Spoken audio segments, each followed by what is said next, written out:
નમસ્કાર વિદ્યાર્થી મિત્રો, અમારી આ સ્પર્ધાત્મક તૈયારી નામની યુટ્યુબ ચેનલ પર આપનું હાર્દિક સ્વાગત છે. અહીં આપણે વિદ્યાર્થીઓને મદદરૂપ થવા માટે ઓછા સમયમાં વધુ પ્રશ્નોને આવરી લેતા સ્પર્ધાત્મક પરીક્ષાના વિષયોને લગતા વિડીયો બનાવીએ છીએ. તો ચાલો મિત્રો, આજે જોઈએ આપણે પંચાયતી રાજને લગતા મહત્વના પ્રશ્નો. તો શરૂ કરીએ મિત્રો. પ્રથમ પ્રશ્ન છે, પંચાયતી રાજ વ્યવસ્થાના પિતા તરીકે કોણ ઓળખાય છે? ઓપ્શન છે મહાત્મા ગાંધી, જવાહરલાલ નહેરુ, બળવંતરાય મહેતા કે સરદાર પટેલ. જવાબ છે મિત્રો બળવંતરાય મહેતા. પ્રશ્ન નંબર 2, 73મો બંધારણીય સુધારો કયા વર્ષમાં પસાર થયો? ઓપ્શન છે મિત્રો 1991, 1992, 1993 કે 1994. જવાબ છે મિત્રો 1992 બી. પ્રશ્ન નંબર 3 મિત્રો, ગ્રામ પંચાયતનો વડો કોણ હોય છે? ઓપ્શન છે પ્રમુખ, સરપંચ, કલેક્ટર કે ડીડીઓ. જવાબ છે મિત્રો બી, સરપંચ. પ્રશ્ન નંબર 4, પંચાયતી રાજનો સૌથી ઊંચો સ્તર કયો છે? ગ્રામ પંચાયત, તાલુકા પંચાયત, જિલ્લા પંચાયત કે ગ્રામ સભા. જવાબ છે મિત્રો જિલ્લા પંચાયત સી. પ્રશ્ન નંબર 5, ગ્રામ સભાનો સભ્ય કોણ બને છે? સરપંચ, પંચ, ગામના મતદારો કે શિક્ષક. જવાબ છે મિત્રો ગામના મતદારો. પ્રશ્ન નંબર 6, પંચાયતનો કાર્યકાળ કેટલો હોય છે? 3 વર્ષ, 4 વર્ષ, 5 વર્ષ કે 6 વર્ષ. જવાબ છે મિત્રો 5 વર્ષ. પ્રશ્ન નંબર 7, પંચાયતોની ચૂંટણી કોણ કરાવે છે? ઓપ્શન છે મિત્રો ભારત ચૂંટણી પંચ, રાજ્ય ચૂંટણી પંચ, રાજ્યપાલ કે કલેક્ટર.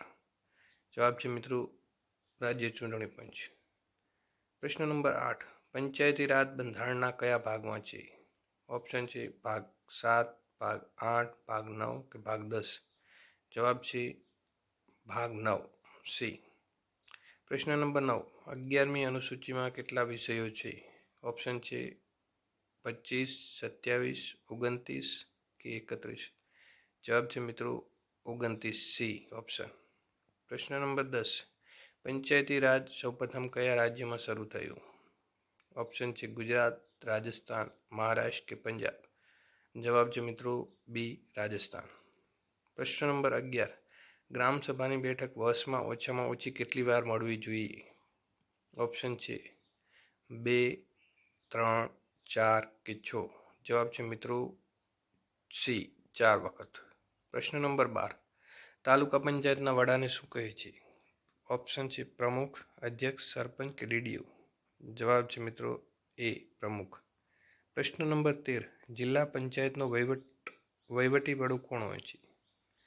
જવાબ છે મિત્રો કલેક્ટર, ડીડીઓ, ટીડીઓ કે મામલતદાર. જવાબ છે બી, ડીડીઓ, ડિસ્ટ્રિક્ટ ડેવલપમેન્ટ ઓફિસર. પ્રશ્ન નંબર 14, ગુજરાત પંચાયત અધિનિયમ ક્યારે અમલમાં આવ્યો? ઓપ્શન છે 1961, 1962, 1963 કે 1965. જવાબ છે મિત્રો સી, 1963. પ્રશ્ન નંબર 15, પંચાયતોમાં મહિલાઓ માટે ઓછામાં ઓછું અનામત કેટલું છે? 25%, 33%, 40% કે 50%. ઓછામાં ઓછું કયું છે મિત્રો? તો જવાબ છે મિત્રો બી, 33%. પ્રશ્ન નંબર 16, પંચાયતી રાજમાં મધ્યમ સ્તર કયો છે? ગ્રામ પંચાયત, તાલુકા પંચાયત, જિલ્લા પંચાયત કે ગ્રામ સભા. જવાબ છે બી, તાલુકા પંચાયત. પ્રશ્ન નંબર 17, ગ્રામ પંચાયતના સભ્યોને શું કહે છે? પ્રમુખ, પંચ, અધ્યક્ષ કે સભાપતિ. જવાબ છે મિત્રો બી, પંચ. ગ્રામ પંચાયતના સભ્યોને પંચ કહે છે. પ્રશ્ન નંબર 18, પંચાયતો માટે નાણાકીય ભલામણ કોણ કરે છે? ઓપ્શન છે નાણાં મંત્રાલય, રાજ્ય નાણાં પંચ, રાજ્યપાલ કે લોકસભા.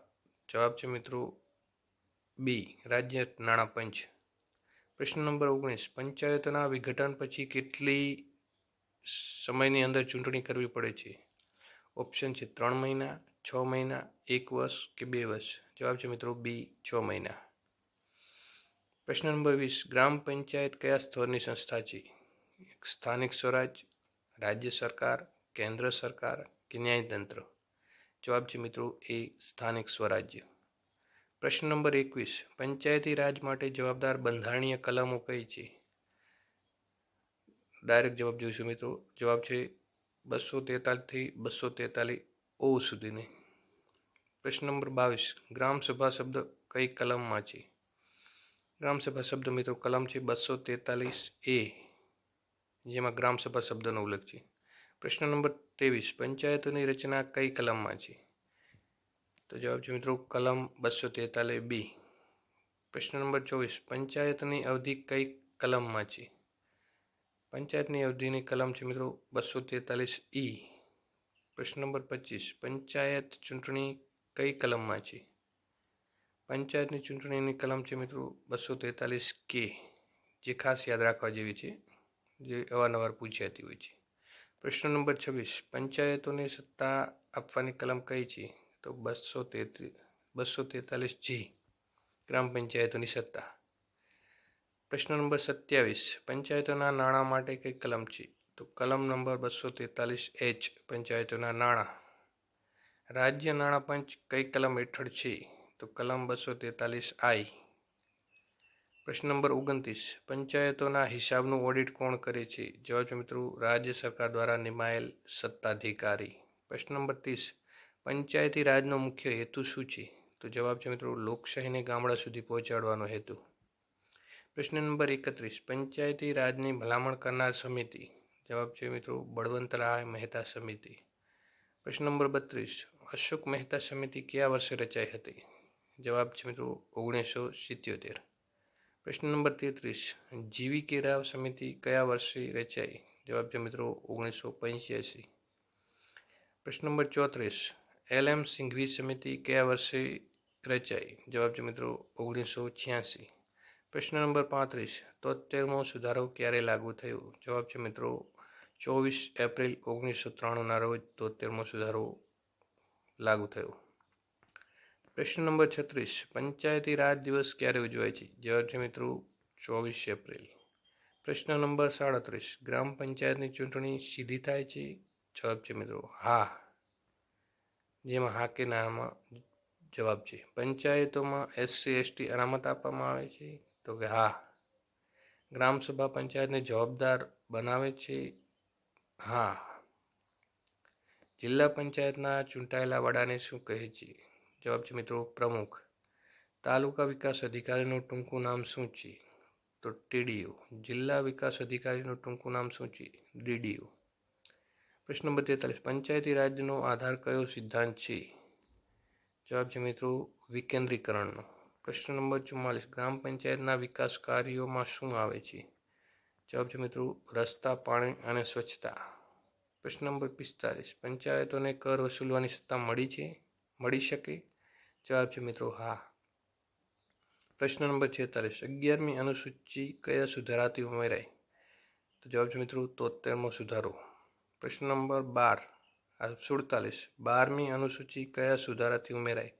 જવાબ છે મિત્રો 74મો સુધારો. પ્રશ્ન નંબર 48 74મો સુધારો કઈ સંસ્થાઓ માટે છે? તો શહેરી સ્થાનિક સ્વરાજની સંસ્થાઓ માટે 74મો સુધારો છે. પ્રશ્ન નંબર 49 પંચાયતી રાજનો સંબંધ કયા શાસન સાથે છે? જવાબ છે મિત્રો સ્થાનિક સ્વરાજ. પ્રશ્ન નંબર 50 ગુજરાતમાં પંચાયતી રાજનો અમલ કયા વર્ષથી થયો? જવાબ છે મિત્રો 1963. તો અહીંમાં આપણે મિત્રો પંચાયતી રાજને લગતા મહત્ત્વના 50 પ્રશ્નો જોયા. તો કેવું લાગ્યું આજનો વિડીયો મિત્રો કમેન્ટમાં જરૂરથી જણાવવા વિનંતી, જેથી આવા માહિતીસભર વિડીયો આપણે લાવતા રહીએ. જય હિન્દ.